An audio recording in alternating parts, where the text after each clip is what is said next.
How's it going, guys? My name's Taki, and I'm back with another boss guide. Today we're going to be covering the Queen Black Dragon. I've got you here when the sun is burning red. We'll shine like diamonds when our old lives are dead. Leave them behind.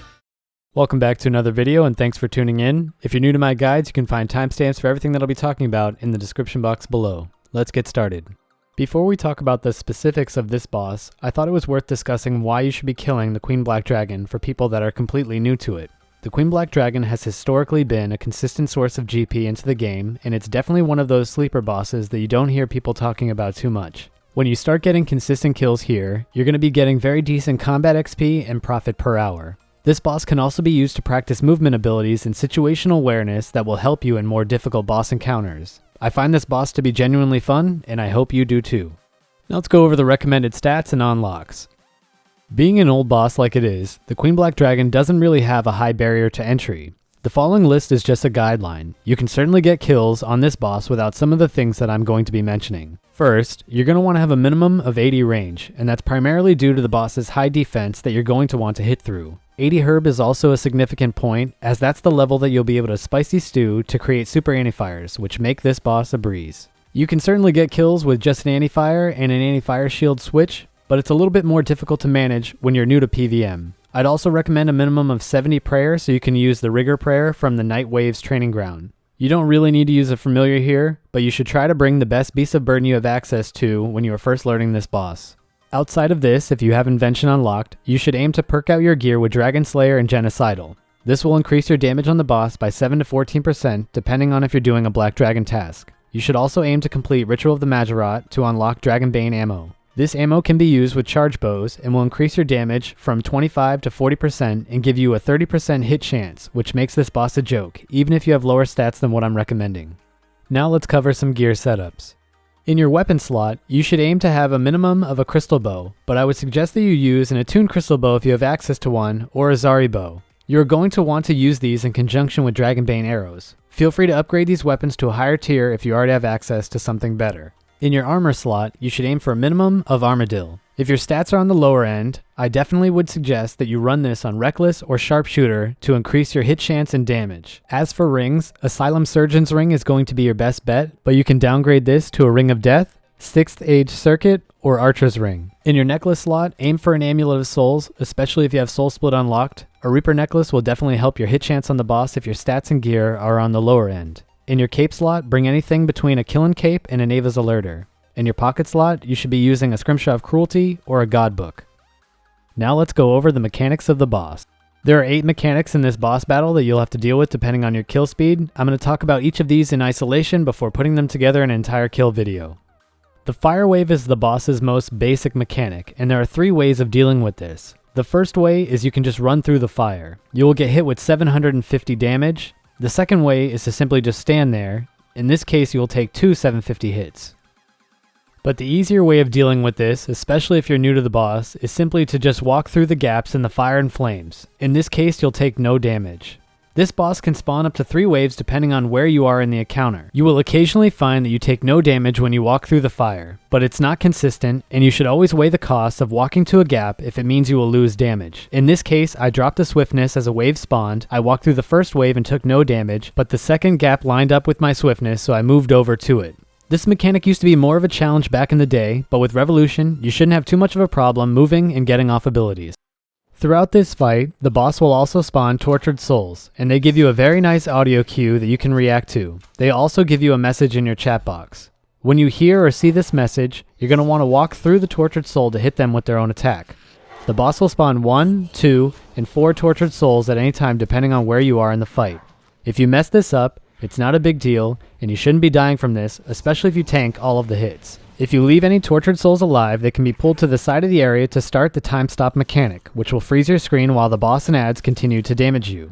That Tortured Soul should take top DPS priority over anything else, and as long as you kill that Tortured Soul, the time stop mechanic will not happen, and the boss will not be able to use them to heal herself. Now let's talk about the artifacts. There are 4 artifacts around the room that are used to subdue the boss. Each of them can be activated after you burn down the boss's HP bar. There's an artifact in the center, southwest, southeast, and southern side of the encounter. Try to keep yourself situated near the next artifact that will empower. When you empower a crystal, the boss's HP bar will fill back up and you'll see a new marker on the top of your screen. You're going to go from the center to the left, over to the right, and then down the center. This blends into the next mechanic of this boss. In the time it takes you to click on the crystal from the point when you are able to, the boss will start spawning worms.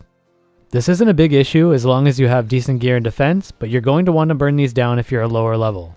Starting on waves 3 and 4, the boss will take one of two forms. The blue crystal form will allow you to do 25% more damage with ranged and melee, while the green carapace form will reduce your damage by 25%.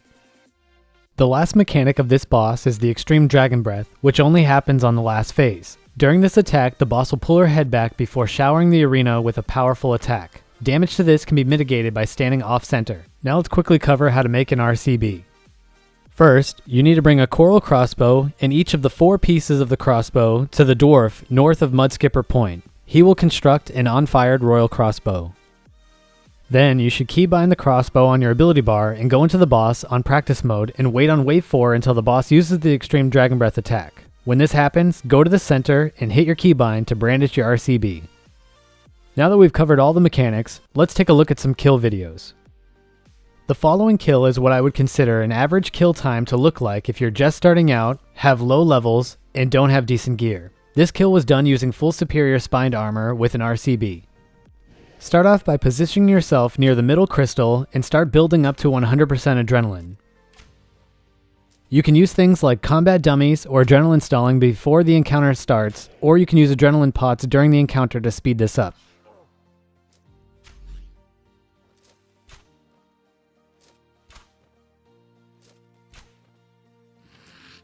If you want to conserve food, I'd advise you to walk through fire gaps to avoid damage. You can do this, and also use things like Devotion and Debil to save on supplies.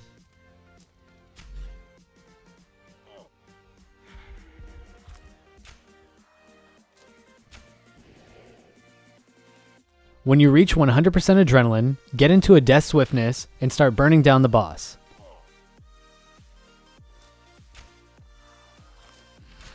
In this instance, I opted to walk through the fire to maintain swiftness, but I didn't take any damage.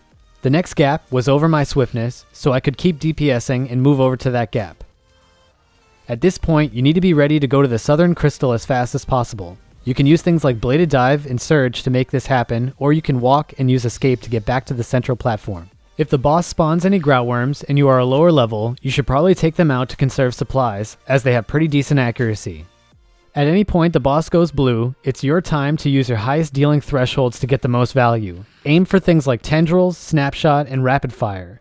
Anytime a fire gap is near you, you should try to walk through it. But if one is too far away and would put you out of range of the next artifact, just walk through the firewall.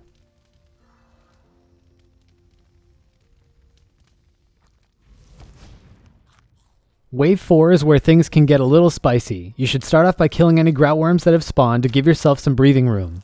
You'll also need to prepare yourself to deal with 4 tortured souls that spawn during this wave.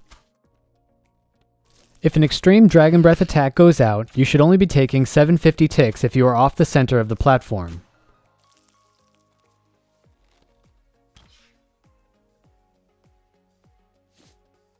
During this last section, the boss went into crystal form as I dropped swiftness. She's also going to spawn tortured souls, but I'm going to opt for finishing the kill instead of clearing them out, as they don't really hit too high, and there's no real risk of the time stop mechanic going out before I can finish the encounter. Once the last HP bar is done, click the last artifact in the center, then go down the stairs to collect your loot. With decent gear, you can significantly lower your kill times. The following kill was conducted using high-end gear, and you can see how fast the boss is melted. Another thing to point out is that a lot of the mechanics that I've just described in this guide don't happen when your damage is high enough. The waves will simply fall onto themselves. High mobility is really key to getting quick kill times, so things like Surge, Escape, and Bladed Dive will help you get to crystals faster and start subsequent waves. A lot of this is going to come down to tons of practice, but you should always be aiming to improve your kill times to increase your profit per hour and keep this boss interesting. That's all that I've got to say about this boss, so get out there and start farming those kills. That's the end of this one. If you liked the video, consider dropping a like below and subscribing to the channel if you aren't already. Feel free to take a look at one of the videos on screen now, and until next time, Taki out.